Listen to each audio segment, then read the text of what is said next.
Hello, everybody. Good evening.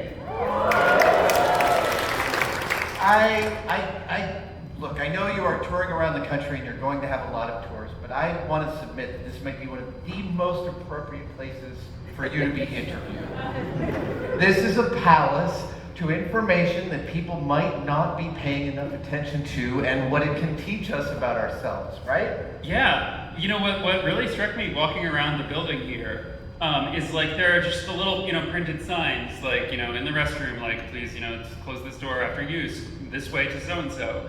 And they have the little logo, the Internet Archive logo in the corner. And every time I see it, I think, wow, this building couldn't even keep their own signs maintained and they have to use the Internet Archive copy. And then I have a moment where it clicks. Oh, yes. I want a rim shot for that joke. I want to start with the cover. Okay, first of all, I wrote a book once, and it was really, really hard, and it really kicked my ass for a long time. And my question is, why would you write a second book? Yeah, people keep sending me questions. That's the problem. And a lot of them are really good. And I mean, I've even done comics making fun of this, of how, like, if you ask a certain kind of question to someone who has, like, spent a lot of time answering that kind of question, it can, like, completely take over your brain the moment you see it. And then you just can't rest until you've, like, solved it. And I was like, okay, well, I'm already doing all the work. I may as well put it in a book. Fair enough. Now, I want to start with the cover because I love this picture of a T-Rex tearing apart an airplane. I have cut into an airplane here and there in my past. How did it taste? Under supervision. It was delicious. So tell me about this cover. Is this one of the questions you answer in the book? No. Well, like with What If 1, the cover illustration isn't taken from a particular question or anything. It's just sort of give you the overall vibe of the book. But while I was drawing this, so in my previous book, How To, I got to interview maybe my favorite chapter in the book. I was giving instructions for how to do things in unusual ways. And I had a chapter on how to land a plane. And for that chapter, I got to interview astronaut and test pilot Chris Hadfield. And so the way that worked was I made up a list. I was going to say, it's a chapter on how to land a plane. I'm going to call him up. He generously agreed to answer my questions. And I'm going to start just describing scenarios to him and ask how he'd land in those situations. And I would start with normal ones, and then slowly work my way up to more and more ridiculous ones. And my plan was to see how much of the list I could get through before he hung up on me. And for that chapter, like they started off like fairly normal. You have this kind of problem, this goes wrong with the plane, how do you land? And then it worked its way up to like, you are trapped on the outside of the plane and the doors are locked while it's like cruising, how do you land? Or like, your sleeve is closed in the door and you can't reach the controls, but you can throw dinner rolls at them. And what I learned from this experience, which was a ton of fun, was that it's very hard to fluster test pilots. Like you throw weird situations at them and they just do the answer, what they do. And so I got through my entire list. He was like, do you have any more questions? But I love that you were asking him about he started giving you advice about different crops and what time of year it's good to land in them. Yeah, because I was wondering, they said aim for like a farmer's field, and I was like, so which crops work best to land in? And he just started rattling off. He's like, oh yeah, well I grew up flying planes out in, central Canada in the prairies, and you want to look out for this crop, corn is okay until June. Yeah, so that was a lot of fun. And then when I was drawing this, first of all, I wanted to figure out, could the frame of an airplane support a T-Rex? Like, is that plausible that it could be standing on it? And so I did a bunch of calculations, looked up all these specs, found out they do the roof of a plane has to support the overhead baggage things, which can be full of bags, and they have to support like being dropped and like a hard landing without and supporting all that weight. And it turns out they're easily strong. Like planes are really strong. They're easily strong enough to support a T-Rex as long as it doesn't like step wrong and punch through one of the thin spots in the roof. But so I'm like, okay, I can draw this, so I drew it, and I had the drawing in front of me, And then, because I had done that previous chapter, I still had Chris Hadfield's phone number. and so I figured, all right, I'm gonna hopefully not overstep here. And so I just took a picture of the drawing and texted it to him with, "How do you think this plane would handle?" And I just love talking to astronauts because, they give you matter-of-fact answers to everything with no hesitation. And he just wrote back, as long as you got hard points on the roof where it's stepping, and it doesn't wander too far forward and backward, then fine. If it gets too far forward, it'll pitch over and crash. If it gets too far back, same thing. But if it stays in the middle, it'll handle okay. And then he sent me a photo of the shuttle carrier aircraft, which is a Boeing 747 with the space shuttle mounted on top. With those 4 little stalks. Yeah, I think my favorite joke in all of engineering is the plaque on those stalks. It's like a socket, and then the shuttle just attaches to it, and there's like a mount. And on that stalk, there's a little plaque that says, "Attach orbiter here." And then under it, "Black side down." And so he says the plane would handle fine, and then sent me the picture showing, yeah, you can bolt something on a plane, it just changes the flap settings, but it's okay as long as the center of gravity is okay. So then I text back, very laconic texter, but I'm like, okay, so what would you do in this situation?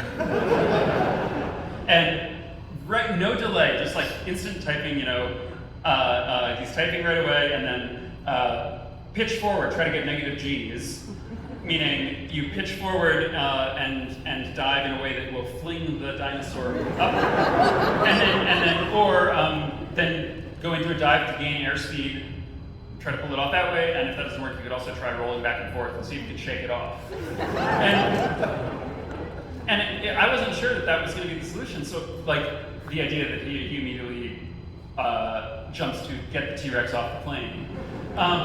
So I was like, okay, well, suppose that we don't know where this T-Rex came from. We thought they were extinct. This might be the only one known to science. It's alive.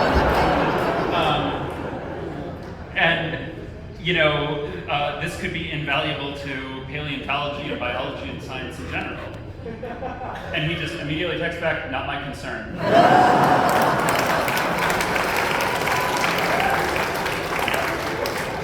Pilots have this mantra that is the subject of the comic I posted today. But it was, your priorities as a pilot are aviate, navigate, communicate. Keep control of the plane, and then after that you figure out where you're going, and then after that you talk to the ground and other pilots and about what's going on. And so I text back, I'm like, I guess do paleontology is somewhere below aviate, navigate, and communicate. And he just texts back, honestly, communicate is a distant third.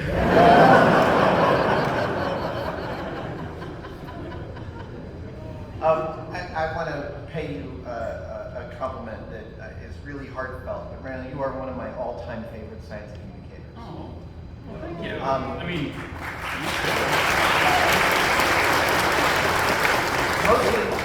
Mostly because I feel like your scientific explanations are so full of this deep love of knowing how much occurs when you start asking questions. And it goes even to the footnotes of your book, which I feel like your average human is reading a book, and if it has a footnote, you're like, ah. And your footnotes are like, they reward going to look at them because there's all this extra material going on. There's this whole second narrative going on in the footnotes, and I feel like you are training people that there's good shit in there. Well, that's true. I mean, a lot of the sources for calculations, like the only place I can find them is like going to the Internet Archive copy of like a government website from like 2001 that had PDFs from a Cold War era thing. But like reading through those, I love finding a random proceedings of a conference that has a paper that I need. And then I always just flip through the rest of it, just glancing at the diagrams. I remember I was looking at it was for a question on a bus hitting a bump and whether it would be possible to hit a bump at a high enough speed that you would die. And the answer is basically no. Oh. There's like a limit to how much shock you can deliver through the tires with a speed bump, and you completely destroy the tires, but the most cars would actually lift off before you got to high enough speed to really. Right, but I would assume the lifting off is the beginning of the dangerous part. Right, but then you just clear the bump, so you don't hit a bump. Right, but you still have to. Landing is still mandatory. But that's part of another question. They've left our simulation at that point. I see. At that point, they die from falling, not from the bump. Right. Yeah, and so but I remember flipping through this and because I found the proceedings of the second annual conference on human vibration, and it was something where I was like, so it turns out not to be as racy as the name suggests, you know. But I'm still like, it was from like the 60s, I think, and I'm like, okay, I've got to flip through this, and it's all about like industrial design, like jackhammers and like when do they, you know, injure your hands and stuff, like lots of really cool serious papers. But I remember scrolling down and hitting an equation and seeing that it was like, here's this equation, here's this mass and spring system, and then it had a note that's like the coefficient, you know, beta something, is added to account for the elasticity of the buttocks. And I just like paused for a moment, and I'm like, I'm really glad I just scrolled through this paper. One of the quotes that I've always had as a lodestone is that science isn't about going eureka. It's more about going, huh, that's funny. And that's what I think that you bring. So I want to thank you for your incredible output. You've been doing this now since 2005, is that right? Yeah, drawing comics. Yeah.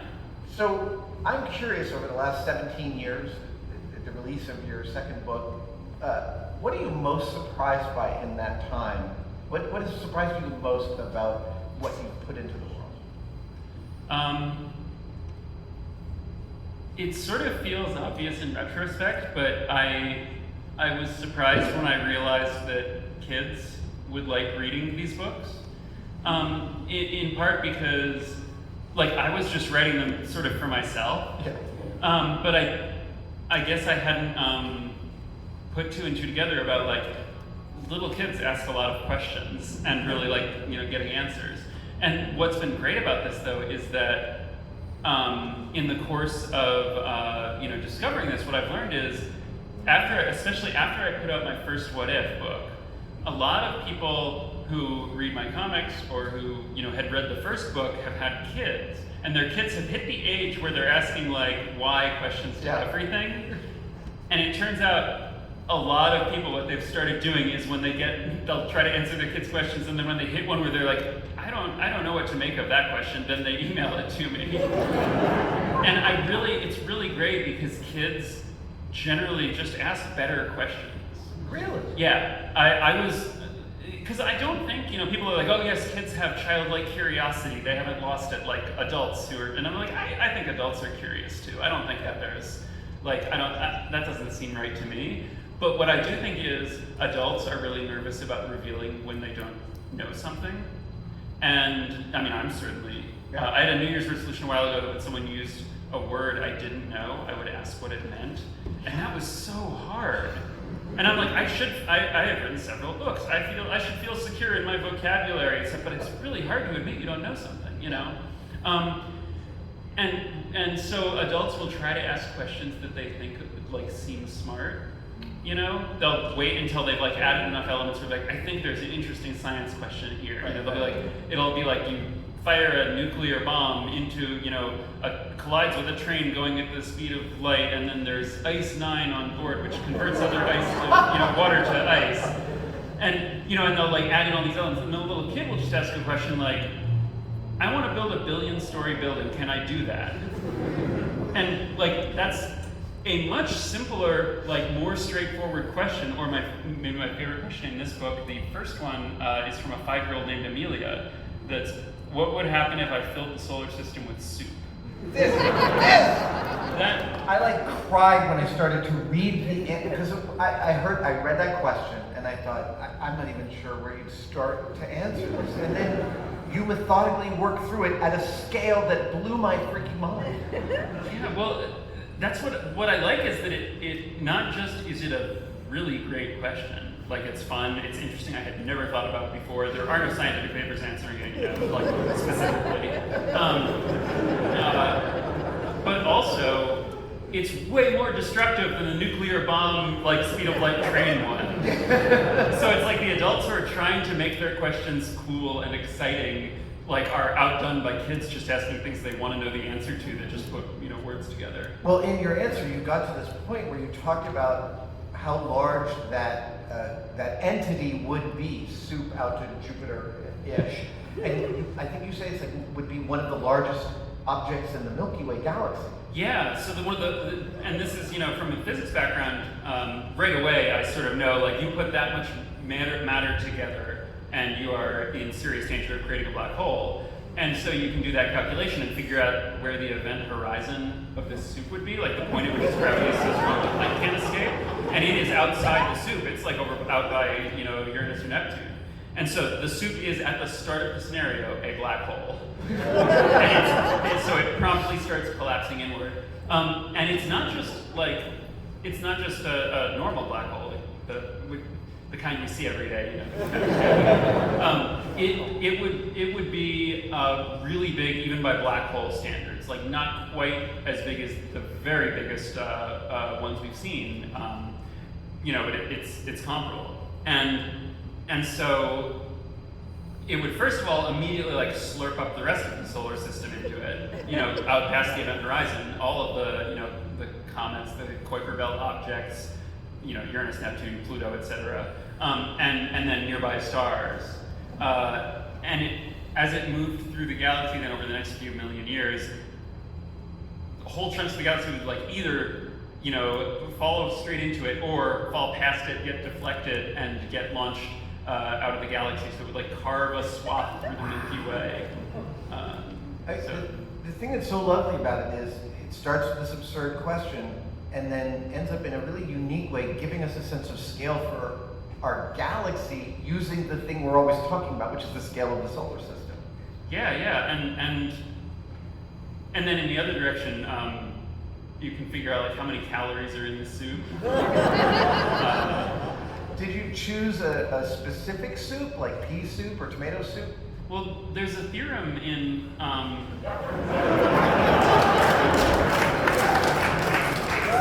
there's this argument about about black holes and whether they retain any information from the thing that they formed out of. And the idea is that once a black hole collapses down to a singularity, we assume physics kind of breaks down at that point, so it's hard to be completely sure what happens there. But the question is, once a black hole has finished collapsing, which happens in a finite amount of time from the point of view of outside observers, it'll take half an hour for the solar system to collapse in if you're inside it, and then from outside, a little longer stuff will keep falling in. But once it does, what is left of the question is, does the black hole, is it now just a total mass, or does it depend on what goes into it?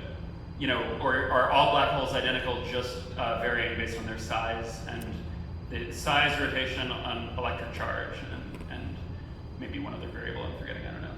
And so the theory is that black holes don't have any information in them. They're just collapsed down to a point. They are that described completely by those variables. And it's called the no-hair theorem.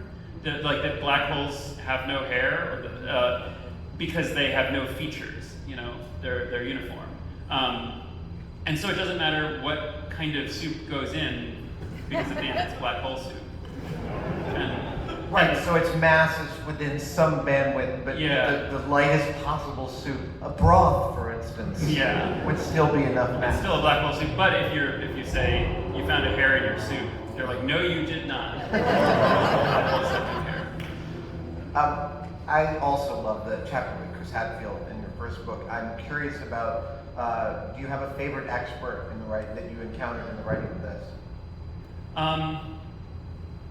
So there were a bunch of people I reached out to. I always liked talking to chemists. And so I got help for 2 different chapters, really, from chemist Derek Lowe, who works in the pharmaceutical industry.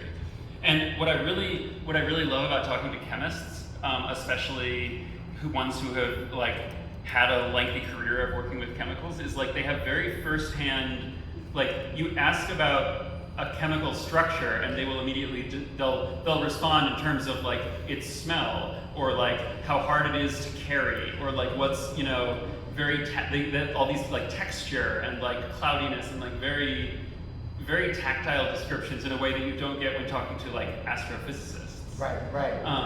And so there was one chapter in here that was from a 7th grade class, I think, that was what would happen if you just put a tube into your stomach and just pumped ammonia in. And this would have gone in the weird and worrying section, which is questions that I don't answer that are just very alarming, except I was really curious what the answer was, and I didn't know, because they were saying, you know, it would immediately, you know, it would neutralize with the acid in your stomach and produce this gas. Would you get thermal burns? Would you so and so? And so I was like, I'm not sure what would happen, and I got to contact Derek Lowe and ask him, and he just starts rattling off all the things that it would do. I learned there's not as much acid in my stomach as I thought. It's just like a little, you know, like shot glass worth. It's like it's not like your stomach is a big thing full of acid. And so it would neutralize really quickly, and then the ammonia would come in contact with your stomach. And then he starts sending me like, here are, you know, materials safety data sheets for ammonia and the products of those, and like a case report from like skin, you know, contact someone who somehow swallowed some ammonia, and here's a description of what it does. And so I decided in the chapter not to describe in great detail what happens. I just included a list of phrases that appear in the material that they send me. It'll be like, you know, thermal burns, saponification, which is the conversion of organic material to soap. Your stomach lining gets turned into soap. Right. And then perforation of the hollow viscera was a phrase that stuck in my brain. There were a bunch of these, and I was like, you don't get that kind of detail when you talk to physicists. Yeah, there's a chemistry blog, I think it's through Science, called Things I Won't Work With. Yes, that is a sub-feature on Derek Lowe's blog. Oh, it is one of my I have spent so many hours laughing hysterically, and I barely passed chemistry. Yeah, I struggled with, of all the areas of science, I think chemistry is the one that I always had the hardest time with. But the people who learn it are like wizards. You remind me that one of the problems we had on the show is that we were always trying to read MSDS sheets and learn when death occurred, and they all want to tell you when it's time to leave the room. Right? Like we would ask for a meter, and the meter would go to the leave the room mark, and I'm like, no, I want to know when you're dead mark.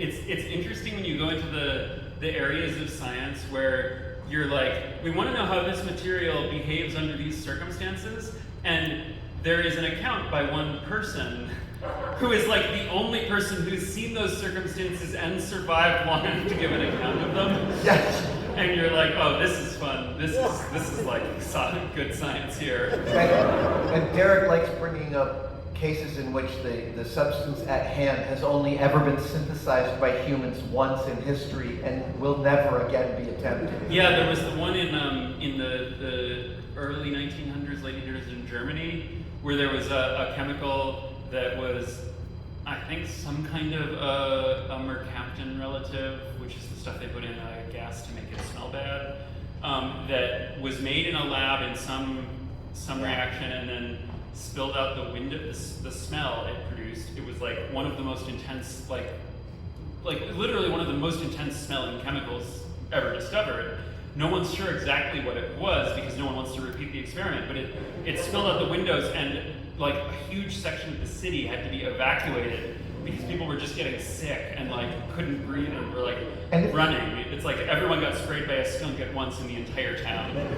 If I remember correctly, it also escaped from a fume hood. Like it was being done under correct conditions, but it was so volatile. Yeah, and then once you run away, there's no one there to like keep it from tipping over. And yeah. So after 17 years of doing this, I would imagine you are partially responsible for some scientists out there in the world, or at least, Have you met some of them? Yes. It's really cool to be able to meet someone who's like, I read your book and it made me want to go into physics or made me want to go into science.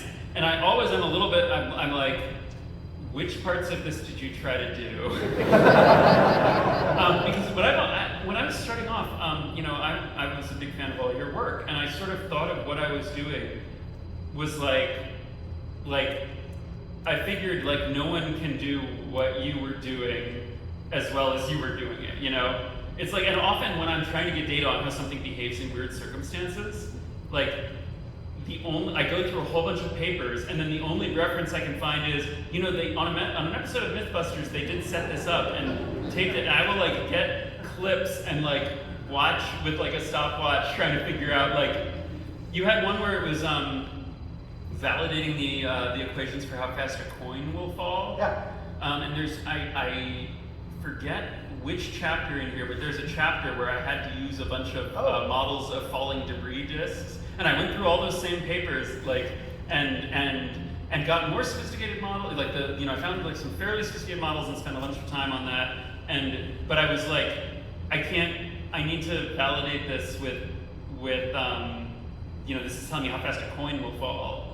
And then I found you had set up a wind tunnel and balanced it, and like had the coin falling and the wind going up, and had it hovering there. Well, and the specific thing actually is so funny that you bring this up, because Derek Muller from Veritasium, one of my favorite YouTube channels, I just did a segment on him, and I brought out, I still have that wind tunnel from Mythbusters, because it is literally the first moment in making the show in 2003 that I realized I had something to contribute to the show. So I've saved it as this artifact that it was actually really specifically, because I know there's some lovely science, this is a science geeky audience. There was I posited that one could build a wind tunnel to show that a penny had two terminal velocities, one on its face and one on its edge. Mm-hmm. And my hypothesis was if I had a fast speed on the bottom and a slower speed up top, and I figured out a way to distribute, with the holes, that the penny would go up and down. And when I put the penny in and it did go up and down, I fresh goosebumps every time I tell this story for the last 20 years. Because I got that endorphin rush that scientists get from doing their work. And I've never met a working scientist that didn't love their job, and I felt that was the first moment I understood that.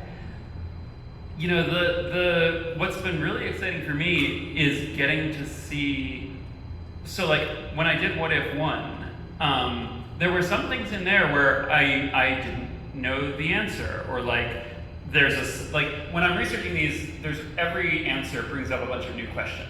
And then I'm like, oh, well, then to answer that, I do a bunch more research. That brings up new questions. And like, so part of what I do is I try to get an answer that's like satisfactory to me. Yeah. And then if I have time left over, sort of like, I'll continue researching all of the interesting side questions until I get as far as I can. And then I'm like, okay, it's 4 a.m. and I have to close all these tabs. And I'll close my giant Mathematica calculation sheets, and I'll just collect what I have. But sometimes that means that there's stuff where I'm like, I don't know the answer to this question, and occasionally I've mentioned it. So in What If 1, I had someone asked about dropping a steak from outer space, because they said if you drop a steak is there some height where you can drop it where it will be perfectly cooked when it hits the ground? I wish I had a TV show right now. So what I've always tried to do is pick the questions that Mythbusters doesn't have the budget. Like that was always my philosophy, and like now and then I would do something and it turns out it is inside your budget, or like but I would, usually it's like I don't know what your budget for soup would have been. but I don't think you could build a solar system. But this one, when I did that, I was like, well, no one could drop a steak from, like you need like 60, 70 kilometers. But in the time since, I've learned sounding rockets are not that expensive. Right. And you probably could. So one of the problems. We should totally do it.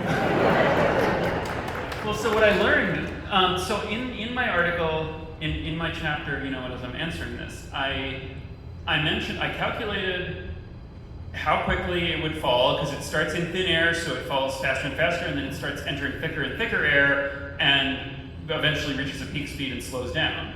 And in that time, the front of the steak is exposed to high temperatures from the air compressing, and it will apply heat to the front of the steak and cook it, and it will char the front of it with super high temperatures, and then I figured the charred bits would ablate away. And the question was how heat would propagate through from the front surface, because the front surface, that's the stagnation temperature calculation that I knew how to do. I knew where to get that. But like heat flow through unusual like bulk materials is like a much harder problem. Right. And I got an engineering textbooks and was looking at like reading a whole bunch about like, okay, you've got this much heat here, what's the thermal conductivity of steak in the direction of the fibers of like meat, and then after like 30 minutes of like calculus where I'm like, oh, this is really hard, I realized, wait a minute, there's a much easier way to get data on what happens when you apply heat to one side of the steak for a certain amount of time. And then I just got a cookbook which has tables of this already, But then, and so but the thing that I didn't know was the steak only really starts heating up when you're getting up toward, the Mach 2 and above. Right. And so the question is, if you have like one of those sort of classic like T-bone steaks, I don't actually know a ton about steak, a nice big floppy steak, and it's falling, like, how does it tumble? So, go ahead, sorry. Well, and the debris calculations are there's some papers on how different kinds of debris flutters. They're mostly not, they're mostly for like rigid objects. I was like flipping through, it's like, okay, panels from re-entering spacecraft, bits of solar panels, engine stages, but there's nothing for like miscellaneous food.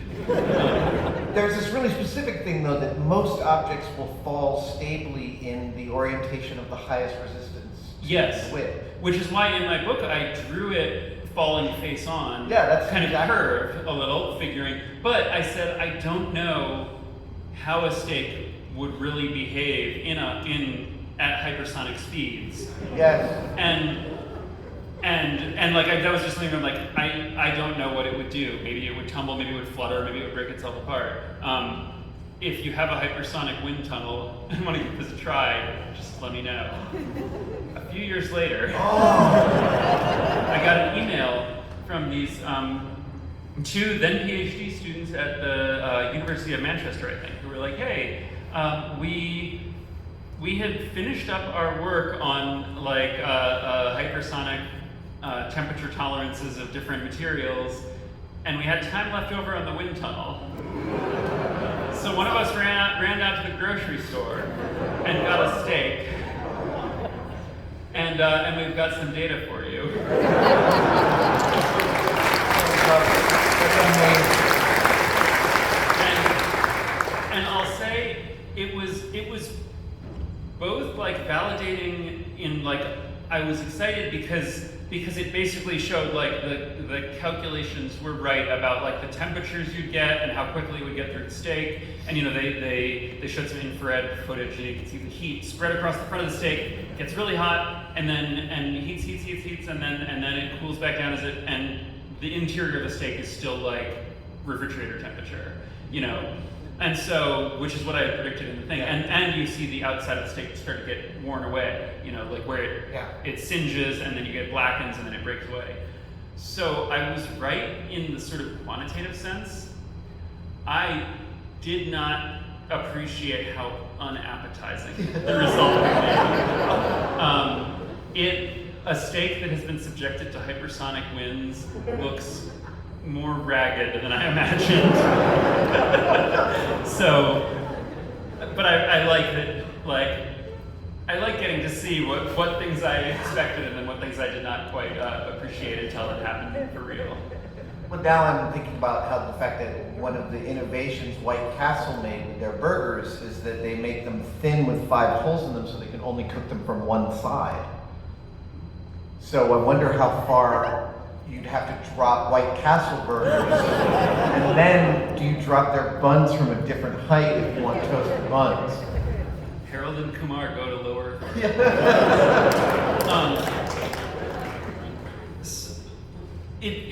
So I often, when I'm working on these articles, and working on answering these questions, I will run into a practical question, even though the overall thing I'm exploring might be ridiculous. I'll run into well, you could probably do this by building something this way, and I always think if the Mythbusters would be able to tell me if this would actually work or not. There's one. I have a short answer section. I have a bunch of short answer sections in this book, which is a lot of fun because I got to give brief answers to a whole bunch of questions that it's just cool to know the answer or to know why there isn't an answer or something. But one of the things that someone asked was, if I'm putting in new floors, can I put in floors that are full of little holes, like an air hockey table, and then just pump air in and have it so that I can just slide around my house like it's an air hockey table? And in the book, my answer to that one is just a yes. I just wrote yes, and now I know what my next home renovation project is going to be. And I did do a bunch of calculations, figuring out what are the equations for depending on what areas the shoes or whatever you're standing are covering, and the way you distribute air, and I satisfied myself that with enough air supply, you could get this to work. I don't know how much it would be. I didn't run through the calculations. But I was also wondering, I feel like I've never done anything with pneumatic, air pumps like this. And I realize I have a great opportunity right now to ask you, before I start on this project, is there anything I should keep in mind? What do you think I'm going to run into? So way back in the day, one of the first bits we wanted to do was if you shoot a bullet through a pressurized airplane at altitude, will everything go through that tiny hole, like is always shown in the movies? And we went down to I flew down, this is the first season of Mythbusters, to the Mojave Boneyard, and this is where they take apart planes. The first part they strip out of a plane is the windows, are the most expensive part of the plane. And my job was to figure out if I could seal up the plane enough to actually pressurize it. And once I decided yes, that we could, then we had to find a compressor big enough to pressurize an airplane in some reasonable period of time. And it's thousands and thousands of cubic feet of air. Yeah, so not like a bicycle pump. Yeah, no, and so I was looking up industrial air compressors, and then I did a thing which has always yielded awesome answers. I asked one of my producers, just find me the largest air compressor in the world and we'll work back from that. And it turns out that in every airport is this thing called a huffer. And it is a compressor for air starting a jet engine. And I was asking about it. I called up the place that had one and I said, what is it? It was a 600 and some odd horsepower engine. It's so loud you need hearing protection within 50 feet. And then I said, how much air does it put out? And he said, roughly 135 pounds per minute. And I said, PSI? And he said, no, air weighs something. And this compressor puts out 135 pounds of it per minute. And I was like, I think that will work for us. And it pressurized the airplane inside of 2 minutes to 4.5 PSI. It was both terrifying and one of the more awe-inspiring things I've ever been part of. So yes, there is a compressor big enough, but you're gonna have to bury it if you don't want to hear it. It's gonna be like a noise problem, like a real noise problem. And then you also got the question of the shoes. Well, that's the thing I was wondering about. Is I don't think any kind of normal pair of shoes would work. I would be really interested in knowing if a pure flat surface would be reliable as a slider, or if that slight cove inside an air hockey puck has a purpose. Right? Like I mean, it can't be too dependent on that, because if it tips just a little, one corner context, yeah. That's where my brain goes to, is that if it's unstable, and humans are famously not stable, and we're standing on shoes that are floating on a cushion of air, I would start to worry that any non-centered application of pressure would yield something weird, except we did this one a long time ago where we were trying to lift a car using 8 fire hoses pointed down, because there was an internet video, and it turns out that 8 fire hoses going full bore is more than Oakland can supply. Like, we reached the limit of Oakland's water pressure. So we scaled it back a little bit, and 6 were enough. But the thing I found most surprising about using fire hoses to lift a car, because we did all these scale tests, is I thought that the jets pointed perfectly down, perfectly vertically was going to be critical, and it is so not critical. It turns out that if they're as long as they're roughly pointed down, it's a very stable platform. So I find myself wondering if that's also going to be the same with an air hockey arrangement. Yeah, and airflow is, So I looked up, because I was like, someone must have done this, and maybe someone has, but I spent a long time. So what I really love when I'm trying to think, like, has someone done this experimentally? Sometimes the easiest way to get scientific data is to, like, go on YouTube. There was one where I spent a long time trying to figure out whether pollen was flammable in large piles, and it seemed like it probably should be, but I couldn't find data. I read through all these, like, journals of, like, tree science and botany about, like, pollen properties, but, like, none of them were just, like, bulk flammability, like how quickly it combusts, what's the propagation speed of the. But then I realized the world is full of pollen and teenagers. You just go onto YouTube and type pollen flammable, and there's like 20 videos of teenagers being like, check it out, my driveway, see all this pollen here? I'm gonna just try lighting and whoosh, like, oh, yep, it's flammable.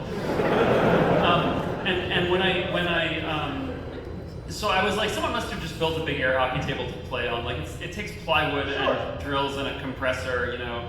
And I found there's a great video of someone who did like the largest air hockey table in the world. That's, you know, like 5 times the size of a normal one. It's like and with like giant pucks and giant, you know, paddles or whatever. And I watched through his whole like 20-minute video. They never tried standing on it. And I was so disappointed. There's so much money on the table, narratively. The other thing is it actually gives you a great platform with which to experiment with low friction experimentation. Yeah, which is always fun because it's the physicist's dream. Well, so we did one at one point where we went up to Chuck Jones's ice rink up north in Santa Rosa. It's called Snoopy's Home Ice. And we put a hovercraft on an ice rink, and I gave it a push with my index finger. It went all the way across the ice rink. It was the least friction. It was the most frictionless thing we've ever built. Oh, that's really cool. Yeah, it was fun. What was the hover? How much could it hold? It could hold a person. And did you get on? Yeah, I could get on it. It was actually. Just making sure this isn't a situation where you could have climbed on it but didn't. No. I got on it. They pushed me, and my goal was to use a fire extinguisher to direct myself like Sandra Bullock does in Gravity. Wait, how did it work? Totally not. Not at all. Not at all. And we also tried throwing it. That won't help.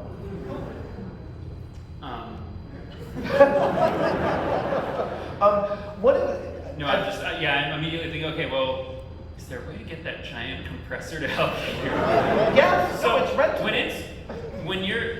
Okay, wait, how much? So it was 2003 when we did that, so it's probably more expensive now. But I'm sure someone would lend me one. I wish I knew this was an option when I was sitting on my book tour. We're We're gonna pressurize this room. We can do this at the Smithsonian Air and Space Museum. They have a runway there. Excellent. I was wondering, with this air compressor, if you just have like the tube that hooks up to the plane, I mean, how actually, not to derail too much into that, how does that work? I know nothing about how it actually operates.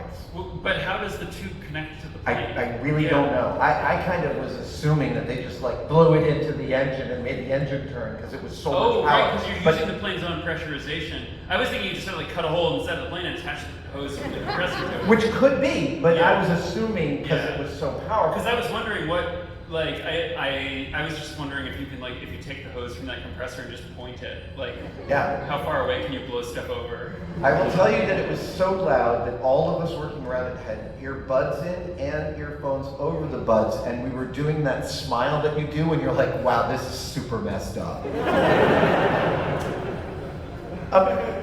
I think of your excursions as often based in physics, because you do a lot of math and physics breakdowns, but one of the ones I loved in here was from Keith Yerman, and he asked, how many pages would I have to read all the documents that cover me legally in the United States law?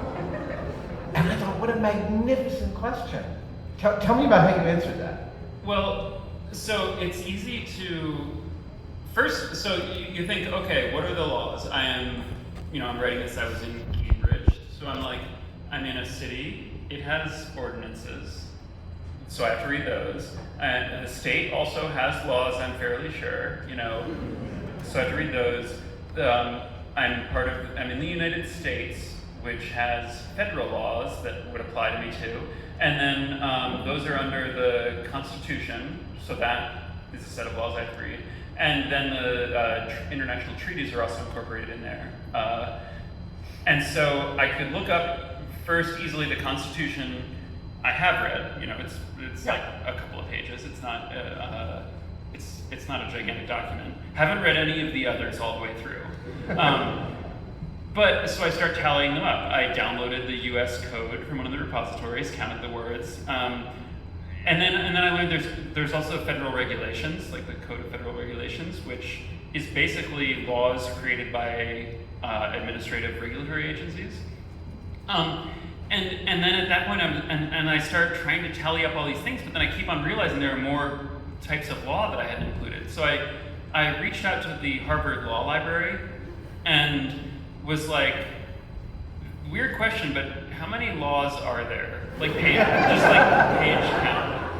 And they started debating it.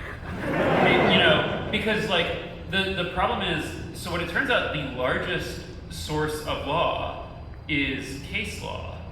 Because every time, they write a law and you're like, okay, but how does this apply to this thing? There'll be a legal case over it, the judge comes to a decision, and then that decision is effectively part of the law. And so you have to read all legal cases that have happened since we started having law in the country.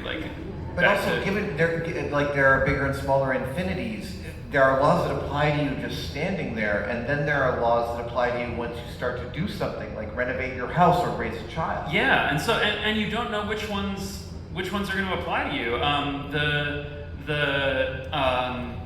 Because there's regulations around things that you might not think are regulated, but how would you know if you haven't read all the regulations? There's a California poultry regulation that bars making false or misleading statements about eggs. And it's sort of a very broad, non-specific prohibition. So you can't say that eggs are Nazis. Yeah, or theoretically, eggs are birds don't come from eggs. Eggs are just weird rocks, and no one knows where birds come from. That's a great subset of birds aren't real. Yeah. And if I'm in the state of California, especially, that could potentially get me in trouble, which I'm, realizing I finally am now. So this is very exciting new legal ground. But so what I asked was, I was like, now wait a minute. So one of the things about laws like this is that, laws depend on external information. You've got the regulations, you've got everything, and then like the definitions of those words. To learn what the words mean, you have to like go to other people's understanding. And so I was like, what if I make a false and misleading statement about a Pokeball? Are Pokeballs eggs? What if I say Pokeballs are eggs, and if you incubate them, you can hatch a real live Pikachu out of them? And they'll just crack open and the Pikachu comes out. And is that a statement about eggs or not? And you have to get, and it's not clear because, like, maybe Pokeballs are canonically considered eggs, and I just don't know that because I'm not that into Pokemon. But, do I have to know that to understand what the law is? And the answer is sort of yes. Like, and this, I'd like to point out to people that the end of every line of questioning is I don't know, no matter who you're talking to. And the thing that, we are raised to think that our teachers have answers, and if you want to know the rules, you read the back of the box. And then we live in this comfortable fiction, but there is no back of the box. And anybody who's ever spent time in a court of law for any reason at all understands that it's all about people and it's about interpretation, and that there is no actual there at the bottom. There's no chart you can do that says this is that. And it's the same thing with science. Yeah, I always feel, like because I did a degree in physics, I always have this like worry when I'm talking to people that like, if they ask, if they're like some question comes up that I'm supposed to know the answer to, what is the mass of an electron? Which like I don't know off the top of my head. And I feel like that's gonna reveal me to be like a fake science person, and I think this happens in academia, especially where you're surrounded by other people who like know stuff, and you're trying to show that you belong and show that you know stuff, and so you really don't want to admit, you don't know these things. And so when people ask a question like that, so if someone asks like, what's the mass of an electron, I feel a little bit of a panic, like, can I figure this out really quick? I don't know this. Am I supposed to know this? Yeah. And what I like about these ridiculous questions is that they have answers. Like, these are concrete questions, but they're not answers that anyone knows, like, going into them off the top of their head. So, like, if you ask what's the mass of an electron, I don't know, and that's embarrassing. But if you ask, like, what's the mass of all the electrons in a bottlenose dolphin? Then I'm like, well, I don't know that, and that's normal, Like, no one knows that number off the top of their head unless they have a really cool job. But you also must find that you've covered subjects in the past people are asking you about because they just read about it, and you have to call up data from 15 years ago. Oh yeah, for sure. People will assume I know all of the things that I've ever written, which at this point is a lot of them, and they'll be like, I really like comic number so-and-so, and I'm like, gotta get out my phone, xkcd.com/number, and figure out what it is. I showed up on Derek Muller's set, and he said, how fast was a penny drop? And my first figure was way off, because it's been 20 years and I totally forgot. I really like the weird questions also because I like embracing going into things not knowing what the answers are, because sometimes there are questions where you're like, you would assume you do know the answer to this, but then when you sit down and try to figure it out, you realize that you don't. And so like one of the common questions little kids will ask, and adults would ask too, is why does lightning happen? Because it's hard to miss. We've been, it's big and dramatic, and you're like, what's going on? If the first time you saw lightning is going to be pretty weird. But the answer is it's basically a giant electrical spark, because the bottom of the cloud is negatively charged and the ground is positively charged, and the charges equalize. And so you ask, okay, why is the cloud charged that way? And it's because of there's an updraft in a thunderstorm, and it's carrying ice crystals upward, and then there are these heavier pellets of graupel, this snow, this icy, watery thing dropping through them, and they bounce off the ice crystals, and electrons are transferred from the rising ice crystals to the falling pellets. And those electrons are carried down, and that separates charges. So you get positive charges up here, negative charges down here. And so then you go, oh, okay, why do the electrons go from one to the other and not from the other to, what makes the electrons move from the ice pellets, from the ice crystals to the pellets? And you say, well, it's like when you rub a balloon on your hair. The electrons move from your hair to the balloon, and your hair gets positively charged and sticks up. But if you keep asking why do electrons move from your hair to the balloon? The answer is no one knows. This is a very basic, so there's a review article from 2022, earlier this year, that's on the origin of it's called triboelectric charging, the phenomenon of surfaces being rubbed against each other and how charge will preferentially move in one direction between them. And it's and the article opens with mentioning that, for a phenomenon that has been known since ancient times and is obvious to small children, it's remarkable that we have no theory for why this happens. There are lots of papers discussing very specific cases, but there's no general theory to predict if you take these two materials and rub them together, which way it's going to go and why. And this is a really important thing, and it is the source of lightning and rubbing balloons on your hair and a lot of granular material stuff, and a lot of other problems end up coming back to electrons jumping from one side of an interface to another for some reason. I think when you peel up Scotch tape, you get light and X-rays. You do get X-rays. Yeah, you get X-rays. And if you try to figure out why, it comes back to that same phenomenon. Electrons jump from one side of the interface to the other, we don't know why. Thunderstorms, we also don't know how lightning gets started in thunderstorms. The electric fields, as far as we can model them, don't seem quite high enough to cause a dielectric breakdown of air, but it clearly happens. It's just hard to go into thunderstorms and measure things. And also, when we launched the gamma ray satellite in the 90s for the first time, we found there were gamma ray flashes coming from thunderstorms. And I was trying to explain to someone why that's weird, because there are things that emit gamma rays, and we don't know everything about thunderstorms, but it's like if someone noticed that cats occasionally emit flashes of light. Where you're well, if some animals do emit flashes of light, fireflies do it, a lot of bugs do it, and we don't know everything about cats. But that would still be a big surprise. So thunderstorms do all this stuff, and we don't know why. And it's not all so when people talk about cutting edge problems in physics, they'll talk about the nature of inflation at the Big Bang and the Higgs boson, and how do you unify quantum mechanics and general relativity, which is necessary to answer the question of what happens to the soup in the middle of the collapse of the soup. And these are big questions that are really cool and interesting, but also we don't understand what happens between your hair and a balloon when you rub them together.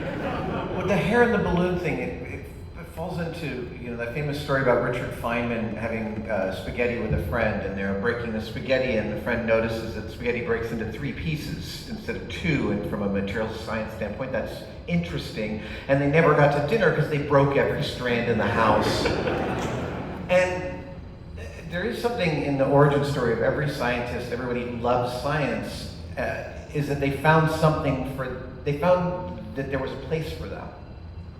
And I mean, when I hear that we haven't answered why balloons stick to your head, this is everybody grows up thinking everything's been discovered, and the answer is it's not. Phil Plait once gave a talk at a skeptics conference, the bad astronomer, and he basically just revealed it was 9 things about the universe we have no idea about, 9 things about our solar system we have no idea, and they're all really, really basic questions. And the point of the talk was mysteries are everywhere. We don't have to make shit up. Yeah, and we don't, I really like that it's also you can say no one knows why, the hair balloon thing happens, but we are solving these things. Right. So up until about 10 years ago, I think it was fair to say no one knows why ice skates work. Why what? Ice skates. Ice skates, oh really? Yeah, so I always heard this thing about the pressure of the blade, the high pressure on the ice causes the melting point to rise and or to drop, and so the ice melts under the blade and makes a cushion of water because of the pressure when it slides. And this has been a common explanation which for like 150 years has been easy to show that it's wrong. Because if you run through the calculations for like the kinds of ice skates they use, you'd find that you could not skate at more than 4 degrees below freezing. And like, if you ask any Canadian, they'll be like, you can skate below that temperature. But that kind of state of affairs just was like, well, I guess you can skate, but you know, this theory says you can't. That's weird. It's so just recently we've got data on like why the edges. So what happens is that the edge of ice crystals, where the molecules aren't bound on all sides as well, the crystal gets kind of, to me, I think of it as like frayed. Like they're not exactly liquid, but they're like more free to move. And so sort of like how at the edge of a carpet, you'll have a soft edge of like non-tight woven material. Mm-hmm. On the edge of every ice crystal, you've got a layer of like almost water or basically water. And when you step on it, it shakes it a little bit more loose. But ice is slippery even, when you're not moving, when you're not applying much pressure to it under a lot of circumstances. And so ice just has a little layer of water on the surface because of how the crystals form. And there's some papers from the 8 or so years ago. There was a really good paper that's like lays out this process and shows evidence for it. So like we can solve these mysteries, you know. Amazing. I love all of your follow-up questions. Asking Chris if your sleeves got caught, could you throw dinner rolls and land a plane? In the audience, Varun asks, how do you decide when you're done answering a question? The first thing is really when I get the answer, I'm not done until that. And because when I do these questions, I'm not thinking like I want to educate people about this thing. I'm thinking once they've asked the question, I want to answer the question whether I'm writing about it or not. And there are a lot of questions that people will send in that I'll look at and be like, I think the answer is this, and then I'll take a moment to do a calculation and be like, yes, that's the answer, cool.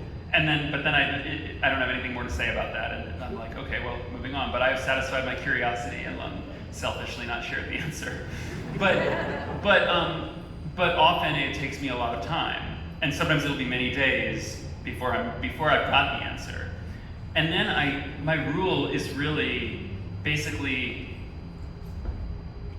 from that point on, I can keep going down side rabbit holes until I get too tired and have to go to sleep. And I don't let it bleed over into the next day. So it's like I get to the answer, and then I just disappear into Wikipedia until it's like, and until like 3 in the morning, in the way that you like go down a rabbit hole clicking links on things. I'll do that with like papers and citations, and then end up at 3 in the morning reading the 1960 proceedings of the Second Annual Conference on Human Vibration, and being like, oh man, look at this is hilarious, and then like realize it's time to go to bed, and I'll just be like, okay, here are all the cool things I found, and then the next day I'll like write those up. That is a beautiful space to occupy. This one seems to be from a young person. Andrew McCabe. Excellent. Wants to know, what if you filled the earth with popcorn kernels? What would happen? What sound would it make? I think they're wondering if you filled the earth with popcorn kernels, they would eventually pop because it's hot down there. Here, take a look. Well, if it's filled with popcorn kernels, it's whatever temperature the popcorn kernels were. Like, because I was thinking, like, it's hot down there, it's hot because the core is there, but you've removed the core because you've put popcorn kernels there. So it would get hot. Right. Because the popcorn kernels would compress as it fell inward. I mean, but they wouldn't, the ones inside wouldn't pop because they're being compressed. That's the opposite. Right. So there'd be some boundary layer of popping kernels. Yeah. Because the reason kernels pop is because the internal pressure builds up, but they've got the hard shell around them. The moisture inside vaporizes and builds up pressure outward until it bursts open. But if you're getting heat because you're compressing them, then it's the reverse process happening. The reason it's heating up is because it is being compressed. And so it's like, that's reverse popping. Right. But there would be some threshold where they would be hot enough to unpressured, yeah, where they Yeah, could pop it. except then you'll have the insulating kernels around it. Right, I find myself And wondering if that so like changes right now, it. and the Earth is really insulated, because right now the core of the Earth is hot, partly because of radioactive decay, but also partly just because it was hot when it started, and it hasn't cooled yet, you know? When the Earth collapsed together, it compressed. It was like, you know, when things fall together and they compress, they heat up, because they've got all that kinetic energy, like two rocks falling together from opposite directions, have a bunch of kinetic energy. If they hit and stick together, they have all that energy, it's just the molecules are all jiggling faster and they're hotter. And that's why the Earth, when it formed, was hot. Like, all these rocks fell together and they got hot. And then the heat is still there, because the outer surface cooled, and now we've got a layer of crust around the surface, but heat only flows through that very slowly. And so the radioactive decay also provides a big chunk of it, but even without that, you can figure out like the heat flow through the Earth, and it's on the order of like less than 1,000th of the heat coming down from the sun. So most of our planet's surface temperature is governed by the sun. And only in a few places does the heat from the ground become noticeable. But there is like a slow, you know, release of heat that has been going for 4.5 billion years now. Wow. And so the popcorn in the middle would get super hot, but the heat wouldn't be able to percolate outward. So you get little volcanoes maybe. Maybe there'd be some kind of plate tectonics. That's flow of granular materials is really hard, but. Andrew, are you satisfied with that answer? I'm curious what if you in between the scientific papers, if there are science fiction authors or books that are close and dear to your heart. Oh yeah, you know, this is one that so I grew up reading A Wrinkle in Time. It was one of my favorites as a little kid, and what I liked about that, I didn't really put it together until later, but I liked that it in a way that a lot of other books didn't. It combined a sort of like awe and reverence toward the universe of like how big and weird it is, with this conviction that even like an awkward kid can understand at least parts of it if you just focus, like if you just pay enough attention and think enough and try long enough, and that can give you like some kind of ability to move through the universe and understand more things. And then a lot of other, I read a lot of other books. Animorphs. Yeah. Weirdly big influence on me. I really had liked those. Those were fun. And then, so if we're doing random recommendations, like there's some hard sci-fi. You know, I really like Ted Chiang. Yeah. But then, so the books that I just finished were the Steerswoman books, which they were originally published in the 80s with very spoilery covers, and then recently republished by the author with less spoilery covers. And so they are fantasy novels, but I had my linguist friend Gretchen McCulloch was like, texted me, I've started reading these books and you should read them, but I can't tell you why because it would be a spoiler.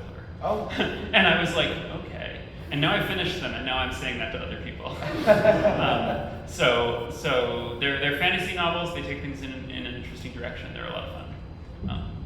I'm curious if there was also was there a specific science teacher that initiated a spark, or a teacher itself? Yeah. Well, you know, I spent. I think there was a stretch from like sixth grade or so, 7th grade to maybe 10th grade, where I decided I didn't actually like science.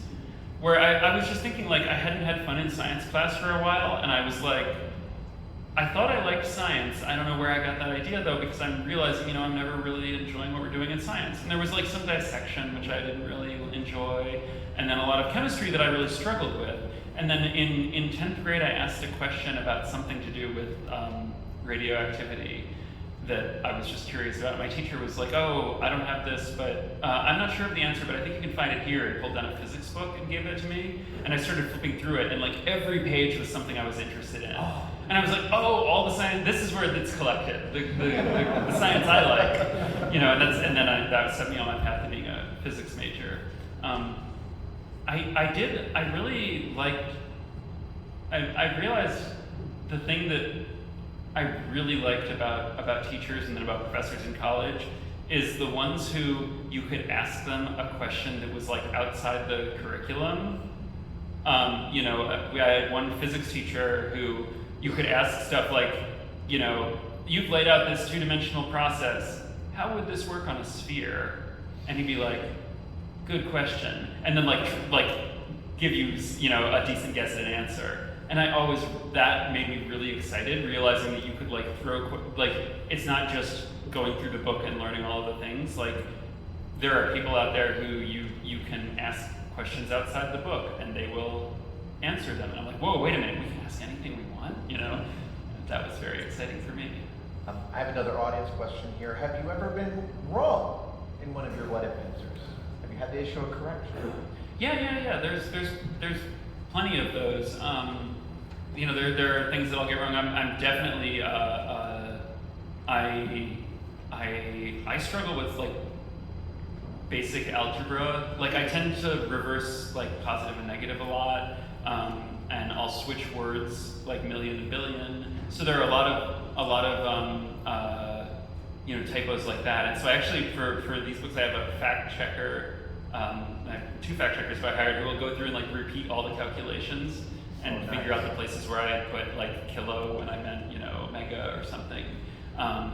And you know, still some things slip through that I'll do my best to update. And then now and then I put something, you know, there have been some cases where I did a calculation and then shared it with people like on my website or whatever, and immediately had someone point out, oh, I forgot about a big thing, and you know, I have to fix that. And that's where I started, you know, trying to run it by people who could look over all those calculations, because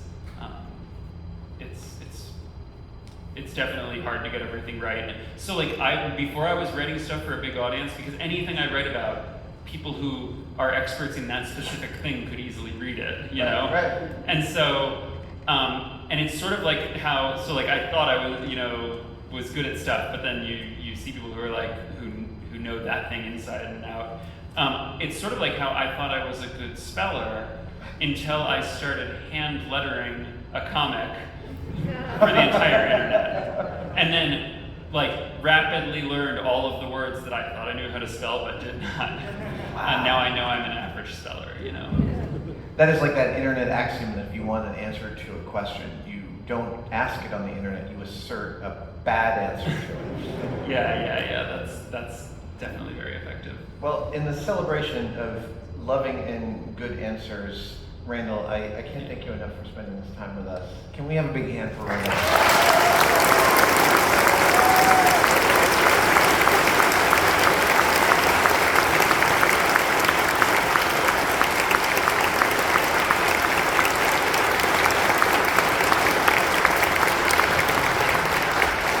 One of the things, as a code I'll say, is on our show, the fact that you could see all the inner workings was part of our way of embracing the audience and pulling them along and saying, there's nothing going on here you can't see.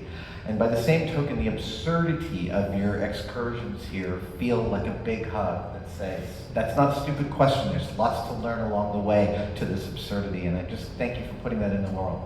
Oh, well, and thank you so much for, you know, for coming here and doing this, and also for your many years of putting cool stuff out there in the world, and also answering lots of questions that meant that I didn't have to go and do calculations. My pleasure. Yeah, so thank you. You guys so much.